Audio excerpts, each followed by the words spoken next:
পুড়ছে উত্তর ইসরায়েল। লেবানজ প্রতিরোধ যোদ্ধাদের ছোড়া রকেটের আগুনে ইসরায়েল আক্ষরিক অর্থেই পুড়ছে। ইহুদিদের এককালের সামরিক শক্তির গর্ব আয়রন ডোমও এখন প্রায়ই রকেট হামলা ঠেকাতে ব্যর্থ হয়। সোমবারেও তাই হয়েছে। গাজার প্রতিরোধ যোদ্ধাদের ছোড়া রকেটও লক্ষ্য অর্জনে সফল হয়েছে। আয়রন ডোম সবখানেই অকেজো।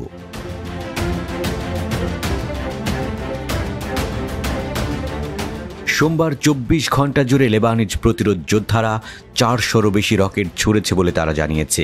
একক আক্রমণে লেবানিজ যোদ্ধারা উত্তর ইসরায়েলের দিকে 20টি রকেট ছুড়লে ইসরায়েলি প্রতিরক্ষা বাহিনী সামান্য কয়েকটি রকেটকে বাধা দিতে সফল হয়, কিন্তু অধিকাংশ রকেটই উত্তর ইসরায়েলকে আগুন আর আতঙ্কে ডুবিয়েছে। এতে অনেক ভবনের ক্ষয়ক্ষতি হয়েছে।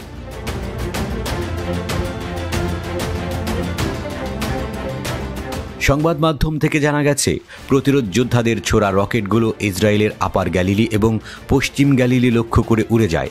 আক্রান্ত হয় কিরিয়াত শামোনা, মেতুল্লা, মানারা, সফল, মালুট তারসিং, মানোর এবং আভিবিমের বসতিগুলো। মারাত্মক রকেট আক্রমণের আতঙ্কে ইসরায়েলের নাহারিয়া এবং আশেপাশের এলাকাগুলো সাইরেনের প্রবল শব্দে কেঁপে কেঁপে ওঠে।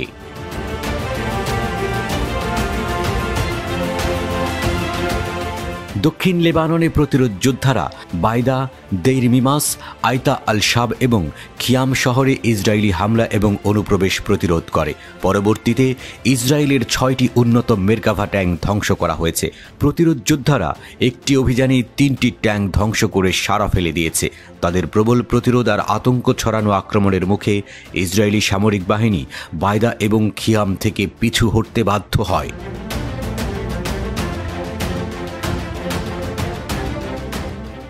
ইসরায়েল প্রতিরক্ষা বাহিনী বলছে যে রবিবার ইসরায়েলে 250টি রকেট ছুড়েছে লেবাননের প্রতিরোধ যোদ্ধারা। এর ফলে দুই দেশের সীমান্তে প্রবল গোলমাল দেখা দেয়। গত অক্টোবরে গাজায় যুদ্ধ শুরু হওয়ার পর এটাই ছিল ইসরায়েলের উপর লেবানিজ যোদ্ধাদের সবচেয়ে বড় হামলা। ওই দিন মোট 51টি অভিযান চালানো হয়েছে, যা নতুন রেকর্ড। এর 1 মাস আগে একদিনে প্রতিরোধ যোদ্ধাদের 48টি আক্রমণ চালানোর রেকর্ড ছিল।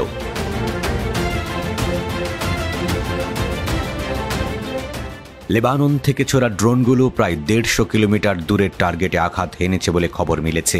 ড্রোন দিয়ে আসদুত নৌঘাঁটি এবং ক্ষেপণাস্ত্র দিয়ে তেল আবিবের দক্ষিণে পালমাচিম ঘাঁটিতে আক্রমণ চালানো হয়। ইসরায়েলি সামরিক বাহিনী রকেট আক্রমণ ঠেকাতে তাদের আকাশ প্রতিরক্ষা ব্যবস্থা দিয়ে যথাসাধ্য চেষ্টা করেছে, তবে তা খুব বেশি কাজে আসেনি। 24 ঘন্টায় ইসরায়েল জুড়ে 543 বার সাইরেন বেজেছে।